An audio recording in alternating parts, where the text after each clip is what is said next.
Hi, everybody. So I wanted to talk about this book. It's called Think and Grow Rich by Napoleon Hill. And I'm sure most of you have probably heard of it, if not read it once, if not multiple times, like myself. I've read it probably at least three times and have listened to the audio version probably seven times. Um, and I would continue to still listen to it. I just haven't listened to it in quite a while now. But the reason I bring this book up is because I wanted to talk about this aha moment, this big realization, awareness moment that I had with that book. So, quite a few years ago, um, when I was listening to that book, I was really searching for what Napoleon Hill says in the book. He says that there's a secret in the book, right? And in this book, there's the secret is said no fewer than 100 times. And when you realize what that secret is, it absolutely is said no fewer than 100 times, probably nearly 1,000 times, and absolutely multiple times in every single chapter. It's really profound.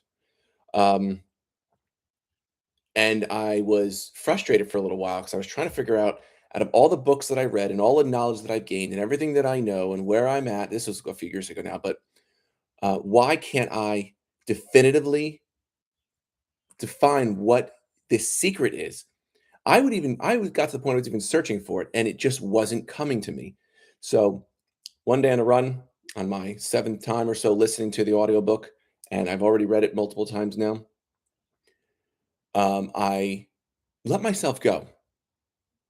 I wasn't going to force it anymore. And this is another thing I'll talk about.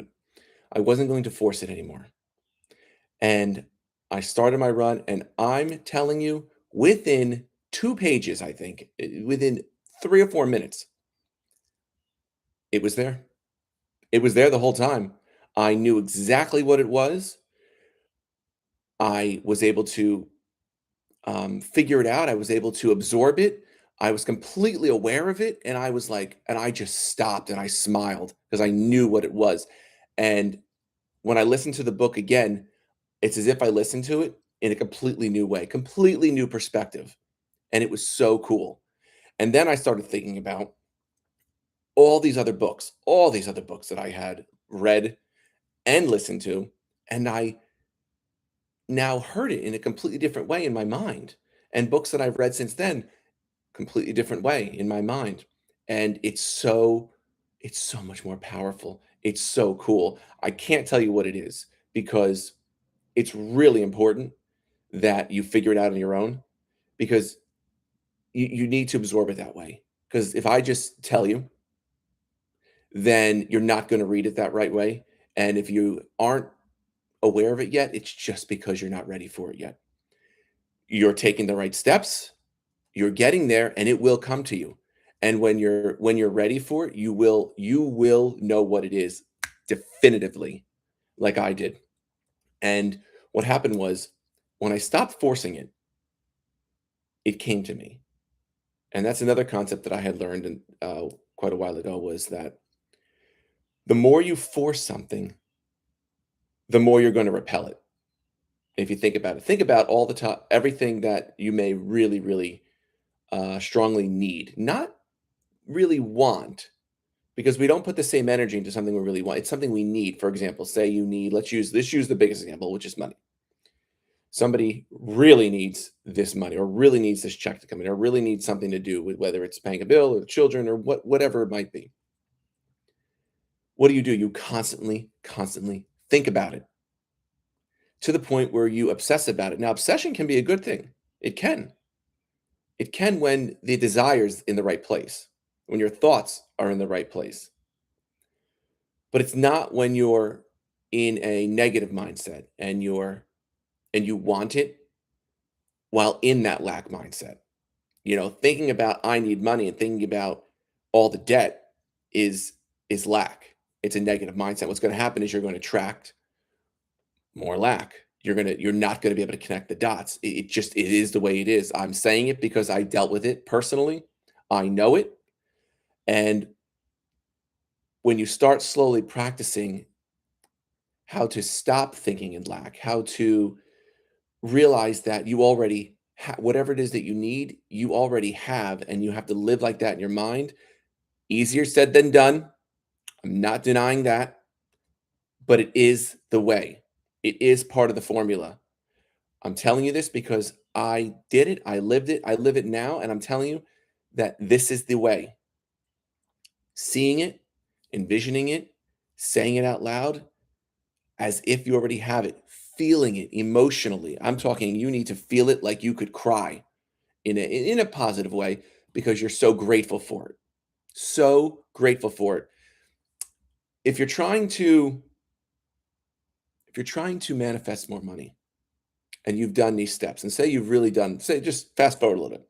Say you've done these steps, you've done the formula, you've put the work in, you've put the affirmations in, you put the time in, you put the thoughts in, you know what you're thinking, you're aware of it, you've integrated it, you're conscious about it, you're conscious in your prefrontal cortex here. You know that you already lived this, even though you may not have it in your physical reality yet, doesn't matter. You say you're at this level and you find a quarter on the ground or a penny, even less, and you dismiss it. Why? Because it's so tiny, but you were calling in money, and yet you passed right by it as if it was nothing. Did you ever think about maybe you created that? Maybe your eyes going there on that walk or on the way to the car or on the way out of a store or something like that? What if you were on a walk and you found 10,000 quarters? Who's to say it's not possible? The guy over there that or the person over there that doesn't care to think this way isn't at your level yet? The back of your mind that tells you that's literally not possible?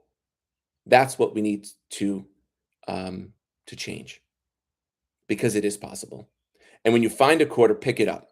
And when you pick it up, say thank you. Be grateful for it because you did that. You created it. You changed your thoughts. And as you're more grateful for it, and you find more and more, you're not going to, it's not like you're going to be just only find quarters now. What I'm saying, it starts small and it grows. It will multiply. It will continue to manifest. You must be grateful. When you find it, just stop and say, thank you. I'm so grateful. Look what I did. There's nothing wrong with that. And you did do that. I do it. Be grateful.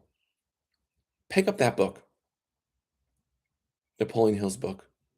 It's it's really something. It's really something. It can change your life in many, many ways. And what it additionally did for me is it led me on to other books, multiple other books. Not even that he doesn't even mention them. It just opens up your world to um, a whole nother line of thinking. It's what began my path.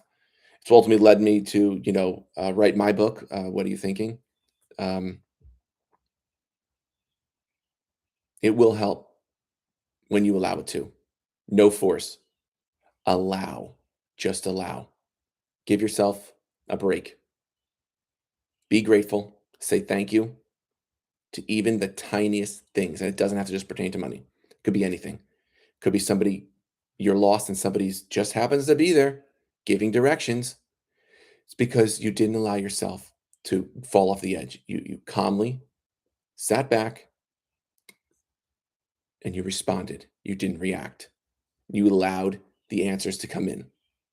I'll go into this more as I will always because it's an endless topic, which I just love. So have a great day. I'll be back. Bye.